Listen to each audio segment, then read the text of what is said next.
آپ بہت قابل انسان ہیں اور بہت زبردست کام کر رہی ہیں.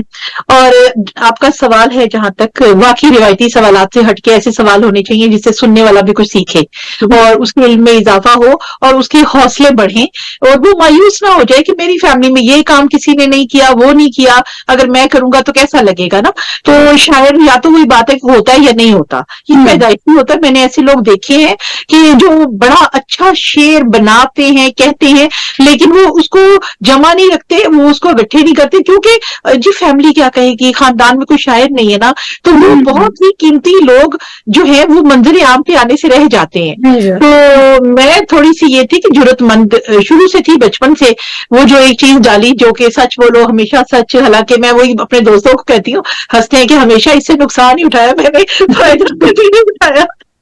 جب بھی سچ کہا تو بہت ہی مشکلات میرے سر پہ آئیں. ہاں یہ ہے کہ اچھا کرتی ہیں آپ، لیکن اللہ تعالیٰ نے ایک عادت فطرت بنا دی نا، تو الحمدللہ یقیناً اس میں بہتری ہوگی کوئی نہ کوئی. دنیا کی آسانیاں یا میں ڈھونڈ لوں جھوٹ بول کے، یا میں سچ بول کے دنیا کی مشکلیں اور آگے کی آسانیاں اپنے لیے ڈھونڈوں جہاں ہمیشہ رہنا ہے. تو یہ ایک نظریہ ہے. فیملی میں شاعر کوئی نہیں تھا، لیکن بڑوں میں مزاج تھا. ان لوگوں کا میوزک سینس اور شاعری کا جو انتخاب تھا، جیسے میرے ابو کی پھپھو، میری اپنی پھوپھیاں تھیں 5، ان کی اپنی ابو کی پھوپھیاں تھیں 5. ان کا وہ اپنے ٹائم میں پڑھی لکھی خواتین تھی اور ان کا بڑا اچھا سینس تھا. ادب کا جو ایک سینس ہوتا ہے نا، جو آپ کے کان بھی سریلے ہونے چاہیے، بازوق لوگ تھے، باذوق لوگ تھے. تو وہ چیز شاید خون میں انہیرٹ تو ہوئی، میرے تک آئی. اور میرے گھر کا جو ماحول تھا یا میرے ابو کا مزاج، وہ ذرا ہر بچے کا، اگر ایک گھر میں 4-5 بچے ہیں تو ان کا اپنا اپنا مزاج ہوتا ہے. وہ سب ایک جیسے نہیں ہوتے، کچھ سخت مزاج ہوتے ہیں، کچھ نرم، کچھ بہت ہی آزاد ہوتے ہیں. تو یہ نہیں ہوتا کہ ایک ماں کی اگر ساری اولادیں ہیں تو وہ مجھے بڑا برا لگتا ہے جب کوئی کہتا ہے نا کہ میں تو چاول کا ایک دانہ چکھتا ہوں تو پوری چاول کے بارے میں دیکھ بتا دیتا ہوں. میں کہتی ہوں یہی غلط ہے. بندے میں اور دیکھ کے چاول میں فرق ہوتا ہے. نیچے والے چاول جو ہوتے ہیں زیادہ نرم ہوتے ہیں، زیادہ نرم ہو چکے ہوتے ہیں، اور آپ اوپر سے اٹھا لیں تو آپ غلط اندازہ کر رہے ہیں پھر. اور ویسے بھی ایک انسانی نفسیات ہے کہ ایک ماں کی کوکھ سے جنم لینے والے بندے جو ہیں وہ الگ ٹائم میں پیدا ہوئے. کہتے ہیں نا یہ ذائچے کیوں بنتے ہیں، یہ دوسری چیزیں کیوں؟ کیونکہ ایک سیکنڈ کے ساتھ جو ایک کائنات میں رد و بدل ہو رہا ہوتا ہے وہ آپ کی پیدائش پہ اثر انداز ہو رہا ہوتا ہے. تو میری پیدائش میں ذائچے شاید ایسے تھے کہ ابو بہت سخت تھے. میں سب کو کہتی ہوتی کہ میری امی پٹھان تھی اور ابو پنجابی، لیکن مجھے لگتا ہے فطرت میرے ابو پٹھان ہو گئے تھے، امی پنجابی ہو گئی. وہ الٹ مزاج تھا ان کا. تو امی کو بہت شوق تھا، میری امی پڑھی لکھی نہیں تھی، ان کو بہت شوق تھا کہ میرے بچے اور خصوصاً میری بیٹی ضرور پڑھے، کیونکہ انہوں نے نہ پڑھنے کی وجہ سے، جو ان کی 16 سال کی عمر میں شادی ہوئی تھی تو وہ بچی تھی، ظاہر سی بات ہے. تو جو انہوں نے اپنے ایکسپیرینسز دیکھے ان کو یہ چیز فیل ہوتی تھی کہ لڑکیوں کو پڑھا لکھا ضرور ہونا چاہیے. اور جو میری ننیحال ہے وہ پختون ہے. ابو کی سائڈ سے میں قطب شاہی اعوان ہوں، ملک ہوں، لیکن امی کی سائڈ سے میں پختون قبیلے سے ہوں. تو اس صورت میں یہ ہوتا تھا کہ پختون قبیلے میں اس وقت لڑکیوں کو پڑھائی کی بالکل اجازت ان کی فیملی میں نہیں تھی. تو مجھے میرے ماموں کہتے تھے بیٹا کیوں تم اپنا ٹائم ضائع کر رہی ہو، کن چکروں میں. خود ماشاءاللہ سارے جو ہیں وہ ماموں بھی پڑھے لکھے تھے اور فوج سے بھی ان کا تعلق تھا اور آرمی میں کام کر رہے تھے، لیکن ان کا ایک نظریہ تھا کہ لڑکیوں کو پڑھانا ضروری نہیں ہوتا. میں سب کو کہتی ہوں کہ اگر میں جرت مند نہ ہوتی، میں باکردار نہ رہتی، تو میری وجہ سے جن 20 25 30 لڑکیوں کو وہاں اجازت ملی، میرے بعد آنے والی پیدا ہونے والی لڑکیوں کو میری وجہ سے. ورنہ وہ کہتے تھے کہ جو لڑکی پڑھنے جاتی ہے تو وہ خراب ہوتی ہے، وہ آوارہ ہو جاتی ہے. یہ ایک نظریہ تھا وہاں پہ، ابھی بھی ہے کئی علاقوں میں.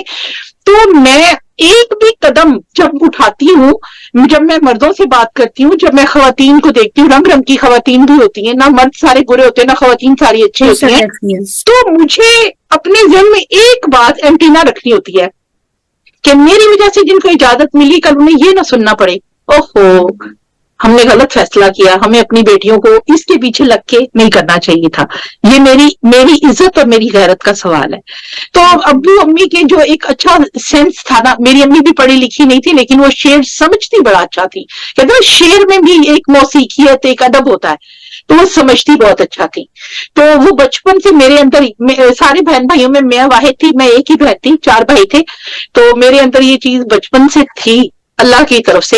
وہ چیز صرف ٹائم کے ساتھ یہ ہوا کہ شادی سے پہلے نہ سوچا تھا نہ کبھی سنبھالا تھا, امید ہی نہیں تھی نا کہ میں اس کو شائع کروا سکتی ہوں, یا میں دوستوں میں بیٹھے سنا دیا, یہاں ایک شعر سنا دیا, وہاں تک بندی ہوئی تو ساتھ جو چیز موڈ میں آ رہی ہے مزاج میں. تو اسکول ٹائم تک وہ ایک شغل میرے کی حد تک. قائد کا دن آیا تو چھوٹی سی نظم لکھ لی, کوئی کلام لکھ لیا, علامہ اقبال کے دن پہ لکھ لیا, کبھی کوئی اور مینا مزار ہے تو اس میں لکھ لیا. یہ ہو گیا کہ آپ کب سے لکھ رہی ہیں؟ بچپن سے یہ آپ اس کو یاد نہیں کر سکتے کیونکہ میں نے کبھی رکھا نہیں نا سنبھال کے, اس لیے میں ڈیٹ نہیں کوئی فکس کر سکتی. لیکن بچپن سے, بہت بچپن سے, جب سے میری یاداشت کام کر رہی ہے, میرے اندر یہ شناخت ہے. یہاں تک کہ میں اگر قبرستان سے بھی گزر رہی ہوتی تھی تو میں شعر کتبے کے بھی پڑھا کرتی تھی, میں وہ بھی پڑھے بغیر نہیں گزرتی تھی. میں کہتی تھی نہیں ماں, یہ لکھنے والے کتنے امپورٹنٹ ہو گئے. میرے ابو کے پاس ایک ڈائری ہوتی تھی, موٹی سی ڈائری ہوتی تھی, وہ ڈائری لکھنے کے شوقین تھے, تو وہ اس میں اپنا حساب کتاب بھی لکھتے تھے. تو اس کے اوپر نا, سب سے اوپر اور سب سے نیچے والی لائن پہ نا کوئی نہ کوئی بڑا ہی شاندار شعر ہوتا تھا. مطلب یہ زیادہ تر اپنی والد کی طرف سے آتا ہے نا, کیونکہ میں نے بھی بتایا تھا میرے ابا کو خطوط لکھنے کا بڑا شوق تھا. تو یہ کہیں نہ کہیں جو ابا ہوتے ہیں نا نہ چاہتے ہوئے ان سے وہ آ رہی ہوتی ہے. مجھے یاد ہے میں خط لکھتی تھی یار, میں چھوٹی تھی نا, تو ابو باہر گئے تو پھر میں وہ خط بھی, امی کہتی تھی اچھا یہ لکھو آج بیٹھ کے خط نانا کو لکھنا ہے. اس زمانے میں خط ہوتے تھے. مجھے آج بھی امی کے اس پرانے گھر کا زبانی وہ پتہ یاد ہے جو ہمیشہ میں ان کے خط پہ لکھتی تھی. تو پاس پڑوس میں سے بھی کوئی ہوتی تھی تو وہ بھی آ جاتی تھی کہ بیٹا مجھے خط لکھ دو. تو میں بہت چھوٹی سی ہوتی تھی, مجھے مطلب بھی نہیں سمجھ آتا تھا ان باتوں کا, میں ان کے خط بھی لکھ دیا کرتی تھی. میرا خیال ہے کہ میری ایج کے جتنے لوگ ہیں انہوں نے یہ کام کیے ہوئے سارے, یہ سارے کام کیے. وہ سارے یہ شوق ہوتا ہے شروع سے, اور جن کو ہوتا ہے وہ اسی طریقے سے. بالکل. شادی تک تو خیر کوئی چانس نہیں تھا کہ میں کوئی کتاب لکھوں گی, کچھ کروں گی, کوئی ایسے حالات نہیں تھے. لیکن شادی کے وقت میں نے ایک ہی دعا کی تھی, میں سارے بچیوں کو کہتی ہوں اپنے جیون ساتھی کے لیے خود اپنے من سے دعا کیا کرو کہ یا اللہ میرا ساتھی, بیوی ہو یا شوہر ہو, وہ مالی حالات تو اوپر نیچے آتے ہیں زندگی میں, لیکن وہ میرا ہم خیال ہو, ہم درد ہو, اور میرے ساتھ عزت کے ساتھ اس رشتے کو چلانے میں سنسیئر ہو. یہ دعا میں نے خود بھی مانگی ہوئی ہے. الحمدللہ میرے شوہر بہت اچھے انسان ہیں, اتنے اچھے انسان ہے کہ کوئی مجھے کہ نا آج آپ کے ابا بھی ہوں اور ہسبینڈ دونوں سامنے کھڑے ہوں, اور اللہ پاک کی طرف سے ہو کہ دونوں میں سے ایک کو آپ نے چننا ہے, تو میں اپنے ہسبینڈ کو چنوں گی. اس لیے کہ جو اس بندے نے میرے ساتھ مجھے انسانی حقوق دیے, آزادی دی, سوچنے کی, سمجھنے کی, فیصلہ کرنے کی, میں ہمیشہ اپنے شوہر شیخ صاحب کی شکر گزار رہتی ہوں کہ شیخ صاحب آپ کی وجہ سے نا مجھے پر اور پرواز ملی. پر تو شاید میرے پاس تھے لیکن سمٹے ہوئے تھے, گیلے پر تھے, آپ نے ان کو سکھایا اور ان کو نا اڑنے کے قابل بنایا.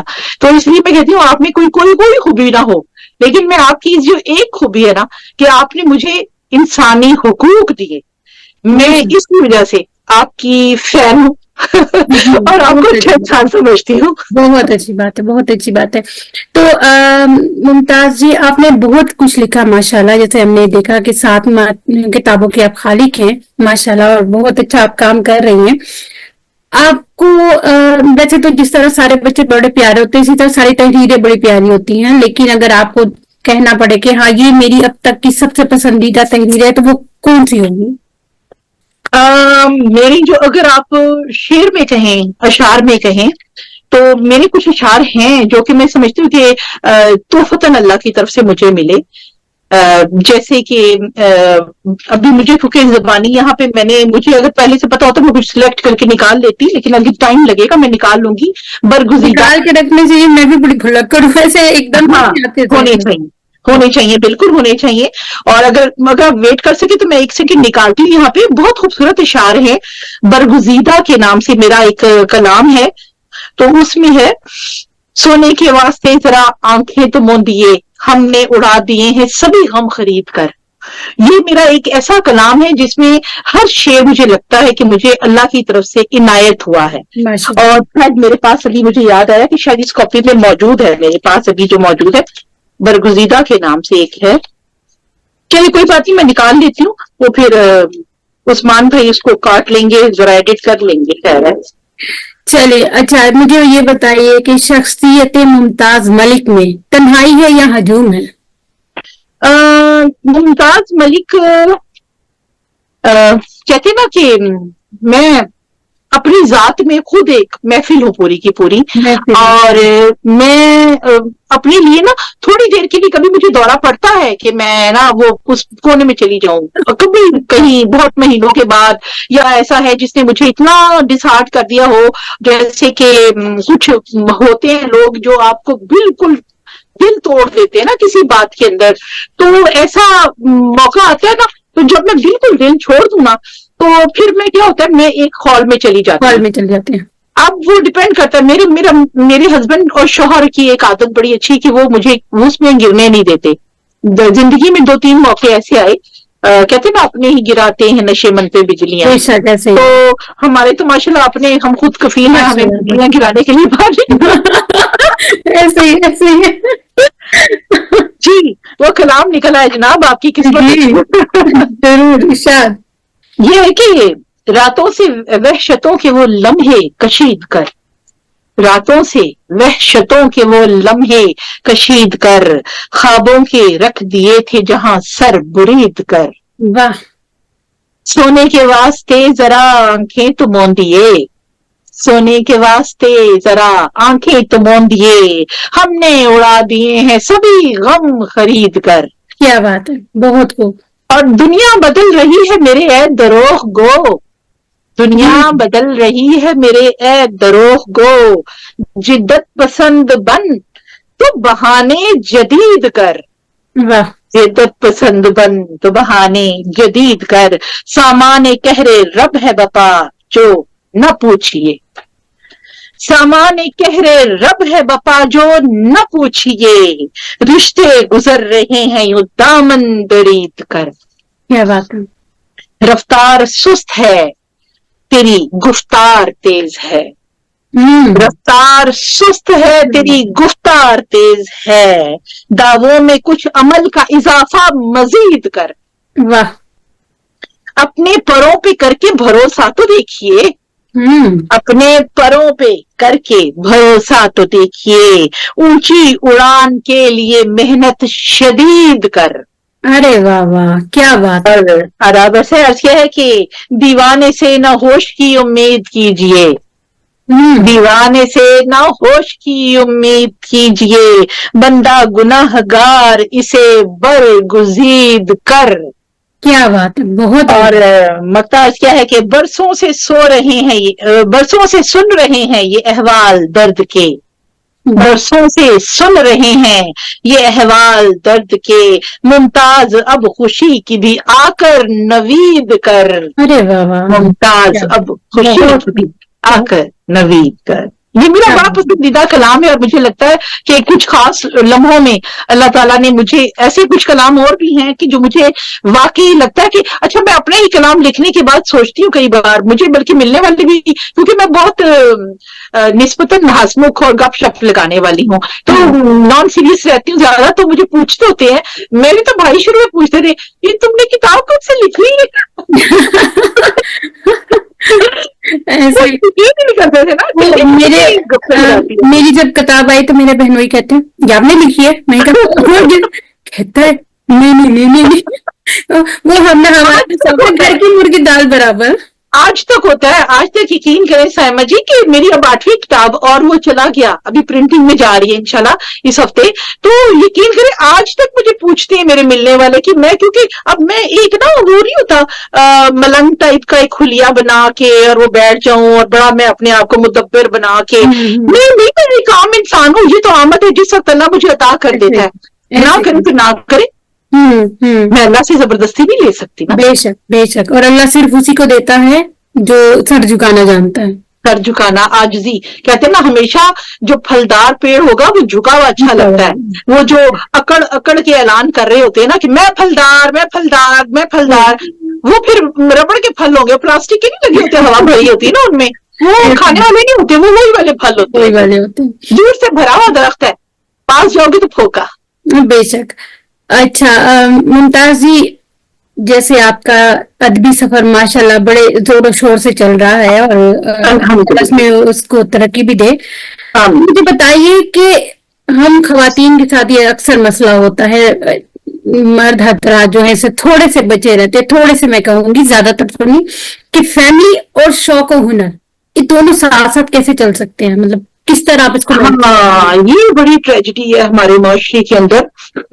آپ کو ڈاکٹر پسند آ گئی نا، اس سے عشق بھی لڑا لیا 4 سال تو بہت اچھی ہے، اس کا پیسہ بھی کھا رہے ہیں بڑی اچھی ہے، اس سے شادی کر لی نا، سب سے پہلے تمہارا پروفیشن اچھا نہیں ہے، چلو گھر بیٹھ جاؤ، میں ہوں نا کما کے دینے والا. ارے بھیا تمہیں کون سے حکیم نے مشورہ دیا تھا کہ تم اسے رشتہ بھیجو؟ اگر یہ کام تمہیں پسند ہے تو چھڑا کیوں رہے ہو، اور پسند نہیں ہے تو تم نے اس میں شادی کیوں کی؟ یعنی تم دونوں طرف سے غلط ہو. یہ مردوں کا جو ذہنی انتشار ہے میرا خیال ہے، انہیں خود نہیں پتا چلتا وہ کیا چاہتے ہیں. اصل میں پتا مرد بیچارے اتنے گھر کے کنفیوزڈ قوم ہیں ہم، اور اتنی ٹینشنوں میں، امی جی کوئی فرمائش کر رہی ہیں، بہن جی کوئی اور چابی دے رہی ہیں، پھر نانی چاچی مامی وہ آ کے کچھ اور وہ اس کو مسالے دیتی رہتی ہیں، وہ اس کو اکیلے اپنے دماغ سے سوچنے ہی نہیں دیتے کہ تمہارے گھر کے لیے بچوں کے لیے کیا بہتر ہے. لڑکا شادی کے وقت ڈھونڈتا ہے لڑکی انٹیلیجنٹ ہو، لڑکی بے شک حسین ترین نہ ہو لیکن گفتگو کرنے والی ہو، اچھے مزاج کی ہو، میرے ساتھ باہر میرے کاموں میں ہاتھ بٹا سکتی ہو، اچھا برا وقت آئے تو ساتھ دے. امی جی کیا ڈھونڈتی ہے؟ سب سے بد شکل ہو، لڑکا نہ گھیر لے، اور بالکل بھتو ہونی چاہیے، نوکرانی بن کے رہے، چوں نہ کرے، جہیز بہت سارا لے کر آئے، ٹبر بہت بڑا ہو لیکن پیچھے کوئی نہ آئے ملنے نہیں ہونا چاہیے، نہ نہ نہ. ٹبر اس لیے بڑا ہو کہ ہماری دعوتیں شافتیں چلتی رہے نا، آئے دن ہماری دعوتیں، آج مامے نے بلایا، چاچے نے بلایا، تائی نے بلایا، یہ ڈرامہ چلتا رہے. تو اس کے علاوہ اس سے کوئی ملنے نہ آئے. کتنی عجیب بات ہے کہ شادی کے بعد لڑکی اپنی مرضی سے ہماری معاشرے میں کسی سے رشتے دار سے کیوں مل رہی ہے، مامی کیوں آ گئی، آپ اس کو خرید کے لے کر آئے ہو. یہی چیز ہے، اسی وجہ سے ہمارے ہاں عورت میں کتنا بھی ٹیلنٹ ہوتا ہے، 90% ٹیلنٹ جو خواتین میں، چاہے وہ ادب ہو، آرٹ ہو، میوزک ہو، رقص ہو، ایون پینٹنگ بھی ہو، تو وہ ان کو نہیں کرنے دی جاتی.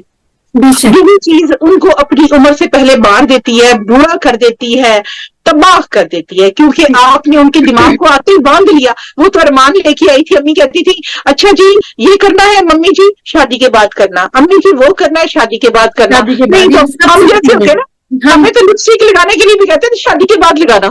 ایسے ہی ہے، ہمیں بھی یہی سننے کو ملتا ہوتا تھا، شادی کے بعد کرنا، سارے کام شادی کے بعد ہی پتہ چلتا ہے کہ کیا کر سکتے ہیں ہم، کیا کر سکتے ہیں. پانڈے تو ہو، وہ مجھے بڑا اچھا لگتا ہے، ٹک ٹاک پہ کسی نے بتایا، میں نے نا عید کے 3 جوڑے بنائے ہیں، ایک پہلے دن پہن کے پانڈے تو ہوں گی، دوسرا دن پہن کے پانڈے تو نہیں ہے، اور تیسرا دن پہن کے پانڈے تو نہیں ہے. یعنی اس کی زندگی میں اس کے ساتھ کچھ ہے ہی نہیں، بیچاری کیا کرے. نہیں ہے، ایسے ہی ہے. اور کچھ بھی کرنا، جانا تو کچن میں. ابھی کل ہی مطلب آج کل مشاعرے بھی آن لائن ایسے ہو گئے تھے، ہم برتن دھو رہے تھے، ساتھ ایک اپنی وہ سنا رہے ہوتے ہیں کہ ٹھیک ہے جلدی سے. بڑا کسی دفعہ کچن میں ہوتی ہوں، میں لے جاتی ہوں، کئی دفعہ مشاعرے بھی تو 5 گھنٹے کے ہو جائیں، 4 گھنٹے کے. یار خدا کا خوف کرو، پھر آپ سب کو مجبور نہ کریں نا کہ سارے وہاں بیٹھے رہیں. نہیں ہونے چاہیے 5 6 گھنٹے کے اتنے لمبے مشاعرے کہ آپ اگلے بندے کی پوری زندگی ڈسٹرب کر رہے ہو. آن لائن کا یہ مطلب نہیں ہے کہ ہمیں فری ہینڈ مل گیا، دنیا میں کوئی کام نہیں ہے اور ہم نے 5 گھنٹے آ کے ہفتے میں 2 دفعہ ایک جگہ پہ بیٹھنا ہے، اور نہیں آئیں گے تو جناب اتنا بڑا منہ بن جائے گا اگلے بندے کا، جی ہم نے بلایا آپ نہیں آئے. یہ نہیں ہونا چاہیے. جی. بچپن کی کوئی ایسی حسین یاد جو ابھی بھی آپ کے لبوں پہ مسکان لاتی ہو؟ ویسے تو آپ اتنی خوش مزاج ہیں، آپ کو کئی ایسی یادیں آتی ہوں گی جو آپ کو ہنساتی ہوں گی، لیکن کوئی ایسی یاد جو آپ ہم سے شیئر کرنا چاہیں؟ میرا اسکول کا ٹائم بہت اچھا تھا. جو میرا اسکول کا ٹائم تھا اس میں میری اسکول کی جو دوست تھیں, میں کہتی ہوں پتہ نہیں ساری کتنے گواچ گئی ہیں. میں ابھی بھی ڈھونڈتی ہوں یار, جدھر بھی مجھے سنتا ہے. میں Mumtaz Malik government girls high school number 2 Murree road کی پڑھی لکھی. کوئی اگر مجھے سن رہا ہے بائی چانس, مجھے بڑی خوشی ہوگی کہ مجھ سے رابطہ کریں, سوائے ایک دوست کے نا, وہ انگلینڈ میں ہوتی ہیں, بیاہی ہوئی ہیں, تو میرے کبھی رابطے میں ہوتی ہیں, لیکن بہت کم رابطہ ہمارا ہوتا ہے.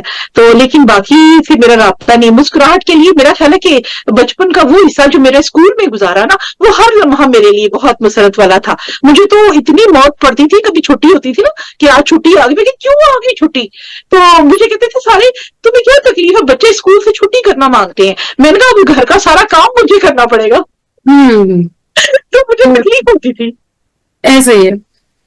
اچھا, آپ کی ماشاءاللہ کتابیں آ چکی ہیں. اس اشاعت سفر میں جتنی بھی آپ کی کتب آئی اس میں کئی مسائل بھی آتے ہیں, ٹھیک ہے, ایسے کئی مقامات ہوتے ہیں جس میں آپ ٹوٹ بھی جاتے ہیں. تو آپ کس طرح آپ نے سارے مراحل کو پار کیا اور کس طرح اپنے آپ کو آپ نے جوڑا؟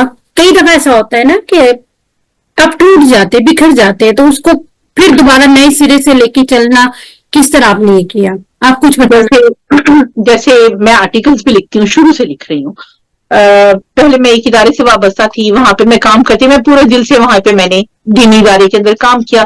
پھر وہ ایک ٹائم آیا, مجھے لگا وہاں پولیٹکس بہت زیادہ ہو گئی, بہت زیادہ. تو 16 سال بعد میں نے جب ان لوگوں کو میں نے دیکھا کہ میری کتابیں ہضم نہیں, میں 2 کتابیں آ چکی تھی 2014 تک, 98 سے 14 تک میں نے وہاں بڑے دل سے ہر عہدے پہ بھی کام کیا, والنٹری بھی کیا, پڑھایا بھی, اور جنرل سیکرٹری بھی رہی, اسٹیٹ سیکرٹری بھی رہی, سارا کچھ کیا. یعنی مجھے بہت کچھ سیکھنے کا موقع ملا وہاں سے.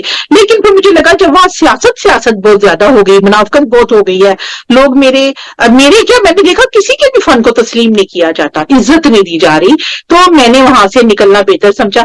پھر اللہ تعالیٰ نے ہمیں اردو زبان کے کام کے لیے چن لیا, تو ہم نے پھر اس کے اوپر کام کرنا شروع کیا. میری دوست کے کہنے پر پھر میں نے اپنے جتنے شعری مضامین تھے وہ میں نے اکٹھے کرنے شروع کیے, جو آگے پیچھے سے پرانا, اس وقت تو لکھ کے رکھتے تھے نا ہم لوگ, اس وقت تو ہم لوگ اس طرح سے کاپیاں نہیں نکالتے تھے. تو وہ پھر میں نے مواد اکٹھا کیا, کتاب کی تیاری کی 2010 میں, اور یوں 2011 میں مدت ہوئی, عورت ہوئی, میرا پہلا مجموعہ آیا. اس بیچ میں کئیوں نے کہا یہ کسی سے لکھوائی ہوگی, میں نے بڑی بڑی باتیں سنی نا, کسی سے لکھوائی ہوگی, ہاں جناب ادارے میں اس کا آنا جانا تھا, کہا ہوگا کسی نے لکھوا دی ہوگی. پھر اس وقت میں اپنا تخلص یوز نہیں کرتی تھی, مجھے آتا نہیں تھا نا بیچ میں کہ اسپیشلی تخلص بھی بیچ میں ڈالنا ہے. میں کہتی تھی بس جو کلام لکھتی ہے, وہ کہتے تھے نہیں آپ کا شعر گم جائے گا. پھر مجھے نا ایک بڑے اچھے ہمارے بھائی ہیں جرمنی کے, مجھے کسی نے کہا کہ آپ ان کو اپنا مسودہ بھیجیں تو وہ نا تھوڑی سی آپ کی رہنمائی کریں گے, کوئی چیزیں کیسے سیٹ کرنی ہے اس میں. تو میں نے کہا ٹھیک ہے. انہوں نے پھر مجھے یہ تخلص کا مشورہ دیا. انہوں نے مجھے پھر کہا کہ بھی آپ نا اس کو نا جو آپ نے, میں اچھا لڑکوں کے لہجے میں بھی بول دیتی تھی, جیسے کہ بھی میں یہ کر رہا ہوں کیونکہ میں لڑکوں کے ساتھ بڑی بھول تھی, کزن بھی لڑکے, بھائی بھی لڑکے, تو میں لکھتے ہوئے بھی نا بے خیالی میں اسی میں وہ ایک مصرع کہہ جاتی تھی نا. تو پھر انہوں نے کہا نہیں, اس کو آپ نا جو ابھی کہہ دیا ٹھیک ہے, جو نہیں آپ چھیڑتی کہ مضمون خراب ہوگا, اس کو چھوڑ کے باقی میں جو نیا مضمون ڈالتی ہے نا, اس میں آپ اپنے آپ کو خاتون کی طرح سوچ کر آپ لکھیں کہ میں ایک خاتون ہوں, فیلنگ کر رہی ہوں نا. تو پھر اس کے بعد یہ میری رہنمائی بڑے کام آئی. پھر میری جو پہلی کتاب ہے آپ نے اس میں پڑھا ہوگا کہ کچھ چیزیں اس میں مردانہ لہجے میں اور کچھ زنانہ لہجے میں نے کہی ہوئی ہیں, اور میں اس کو کہتی ہوں کہ وہ میرا ایک تربیتی انداز تھا جو وہاں سے میں نکلی. پھر آپ نے دیکھا کہ دوسری کتاب آئی 2014 میں, مدت ہوئی نا, میرے دل کا کلندر بولے, تو اس کے اندر میرا لہجہ بالکل صوفی سائٹ پہ زیادہ چلا گیا, اور وہ کافی اس میں نا تبدیلی آئی, اور آتی ہے ہر انسان میں. 5 سال بعد آپ کی سوچ میں, آپ کے وارڈروب میں تبدیلی آتی ہے, آپ کے انداز فکر میں تبدیلی آتی ہے. تو میرے بھی لکھنے میں جو میرے نئے تجربات ساتھ چل رہے تھے زندگی کے, اس کے ساتھ میری بھی بہت ساری تبدیلیاں آئیں. پھر میں آرٹیکل بھی شروع سے لکھ رہی تھی 2010 سے, اس میں مجھے لوگوں نے کہا, میرے کئی آرٹیکلز کے اوپر بڑی بڑی لیٹیں ہوئی, یعنی میں جس موضوع پہ لکھتی تھی نا تو لوگ اپنے لیے ذاتی ایک ایشو بنا لیتے. اگر میں نے لکھا کہ بڑے بڑے گھر بنا کر آپ اپنے آپ کو مشکل میں ڈالتے ہیں, اور یہ ایک نشہ ہوتا ہے کہ اس شہر میں بھی میرا گھر ہو, اس میں بھی گھر ہو, اس میں یہ ایک فوبیا ہے, اس سے نکلنا چاہیے بندے کو.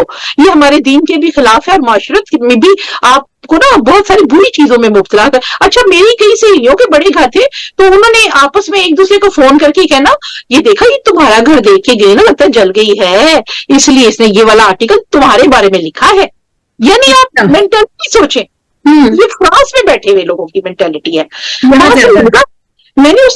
کہا مجھے تمہارے گھر سے, میں نے تو تمہارا گھر نہ خریدنا ہے, میں الحمدللہ جس گھر میں رہتی ہوں میں فلیٹ میں رہتی ہوں, میں فلیٹ چوائس سے لیا ہے, میں نے مجبوری سے, مجھے کسی نے مفت نہیں دے دیا کہ جی آپ فلیٹ مفت مل رہا ہے تو کوٹھی لینی تو پیسے کی ہوگی. میں نے کہا یہ میرا انتخاب ہے, میں ایسا سوچتی ہوں, ہو سکتا ہے آپ ایسا نہیں سوچتے, لیکن میں اگر دینی معاشی لحاظ سے دیکھوں تو بہت سارے ایسے پوائنٹس ہیں جس کے اوپر لوگوں نے مجھے ڈسہارٹ کیا, لوگوں نے میرا دل توڑا, لیکن میں نے اپنے آپ کو سٹینڈ پہ اس لیے رکھا. جب میں اپنے میاں کو سناتی تھی نا کہ آپ نے والا مضمون سنے, میں ان کو ہمیشہ ہر چیز اپنی پہلے سناتی ہوں نا کہ شیخ صاحب دیکھیں نئی آمد ہوئی ہے کیسی ہے نا, تو پھر شیخ صاحب مجھے کہتے ہیں کہ ہاں یہ اچھا ہے مضمون ٹھیک ہے. کبھی کسی چیز کے بارے میں پوائنٹ آؤٹ کرتے ہیں نا تو پھر میں اس پہ سوچتی ہوں کہ ہاں یہ اس کو سوچنا چاہیے. لیکن یہ کہ مجھے حوصلہ زیادہ گھر سے ملا.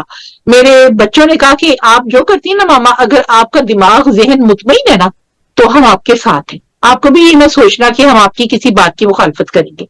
تو میرے ہسبینڈ نے کہا جو تم مناسب سمجھتی نا, مجھے یہ پتا ہے کہ تم کبھی بھی غلط راستہ چوائس نہیں کرنے والے لوگوں میں سے, تمہاری سوچ کا لیول جو ہے وہ بہت مضبوط ہے الحمدللہ. تمہیں کیریکٹر وائز بھی چیلنج نہیں کیا جا سکتا, اللہ نہ کروائے کہ ایسا وقت آئے کہ انسان کیریکٹر وائز چیلنج ہو جائے, اللہ معاف کرے, اللہ ایسے برے وقت سے ہر عورت اور مرد کو محفوظ رکھے کہ جب وہ کسی آزمائش میں پڑ جائے. تو مجھے وہ گھر سے مورل سپورٹ میرے شوہر اور میرے بچوں کی طرف سے تھی الحمدللہ. میرا ایک بھائی اس کا انتقال ہو گیا, اس کی بڑی مورل سپورٹ مجھے رہی.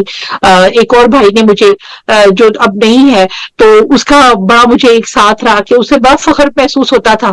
تو یہ چیزیں کچھ ہوتی ہیں. اگر آپ گھر سے, میں کہتی ہوں اگر آپ اپنے گھر کی عورت کو اس کی کسی بھی فیلڈ میں پیچھے کھڑے ہیں تو جو سفر عورت باہر دھکے کھا کے اکیلے میں 20 سال میں طے کرتی ہے نا, اگر سپورٹ ہے تو 5 سال میں وہ منزل حاصل کریں. بے شک ایسے ہی ہے. آپ سے غزل بھی سنیں گے, فرمائش آ رہی ہے, لیکن کچھ ہم سوالات کر لیتے ہیں. اچھا مجھے بتائیے, آپ کہہ رہی ہیں آپ بچپن سے لکھ رہی ہیں, تو مطلب یہ کہ اگر آپ سے یہ پوچھا جائے کہ لڑکی ہونے کے ناطے اور شادی شدہ ہونے کی صورت میں کئی مسائل ہیں جو جس سے ہم کو گزرنا پڑتا ہے, وہ کون کون سے ہیں اور کس طرح آپ نے ان کو حل کیا؟ کیونکہ جیسے ابھی آپ نے بتایا کہ اکثر مائیں کہتی ہیں شادی کے بعد کر لینا, ہماری ماؤں کا ایک رٹا ہوا ایک جملہ ہو, ٹپیکل جان چھڑاؤ جو آپ تاکہ کچھ نہ کرنا پڑے. تو اسی حساب سے لڑکی ہونے کی صورت میں اگر وہ اس کے پاس کوئی ہنر ہے, کوئی بھی, میں چلے آپ تو ماشاءاللہ لکھا رہی ہیں, لیکن اگر ویسے بھی تو اس وقت اور بعد میں شادی کے بعد جو صورتحال آتی ہیں اس کو کس طریقے سے ایسی آنے والی لڑکیاں جو ہیں, اسپیشلی جو شادی کے بعد جوائنٹ فیملی سسٹم ہے, میں وقت کے ساتھ میری شادی کو ابھی ماشاءاللہ 28 سال ہو گئے ہیں, اور میں نے یہ دیکھا ہے کہ جوائنٹ فیملی سسٹم ایک بہت مشکل سسٹم ہے جو نہ ہمارے دین سے مطابقت رکھتا ہے نہ ہماری معاشرت سے. ہم اپنے پیسے بچانے کے لیے اس سسٹم کے اندر ہندوانہ سسٹم میں داخل ہوئے, لیکن ہم یہ بھول گئے کہ ہمارے گھر میں رہنے والے بہن بھائی تو ایک دوسرے کے محرم ہیں. میں حرمت کا بہت بہت بہت پرچار کرتی ہوں. لوگ مجھے کہتے ہیں لو جی منہ نہیں چھپایا تو حرمت کرتی ہے, ادھر کھڑی ہے تو حرمت کرتی ہے, ادھر کرتی ہوں. میں کہیں بھی کھڑی ہوں, اگر میں اپنی فیملی کے ساتھ کھڑی ہوں یا اگر میں ان کی اجازت سے کھڑی ہوں یا میں منہ نہیں چھپاتی, مجھے اللہ تعالیٰ نے ہاتھ پیر اور چہرہ کھلا رکھنے کی اجازت دی ہے تو میں استعمال کرتی ہوں. آپ 4 شادیوں کی اجازت کو استعمال کرتے ہوئے شرماتے نہیں ہیں. میں چہرہ ہاتھ پیر کھلے رکھ کے, اور مجھے کیا, آپ کو کیا تکلیف ہے, میں نے اللہ کی اجازت کے اندر سارے کام کیے ہیں. میں بے لباسی پہ یقین نہیں رکھتی, میں غلط قسم کے ریلیشنز پہ یقین نہیں رکھتی. اللہ نے ہماری زندگی بہت سٹریٹ بنائی ہے, بہت آسان بنائی ہے. ہم لوگ کیا کرتے ہیں, پرائی بچی کو لاتے ہیں, وہ 18 سال کی ہے, 20 سال کی, چلے وہ 25 سال کی ہے, 28 سال کی ہے, وہ لڑکی اور بچی ہے نا بھائی, وہ ابھی پریکٹیکل لائف میں داخل ہو رہی ہے. آپ اس کو لاتے ہیں اور اپنے بیٹے کے ساتھ بیاہنے کے بعد, اول تو ان کی ایج میں بہت ڈفرنس نہیں ہونا چاہیے. یہ جو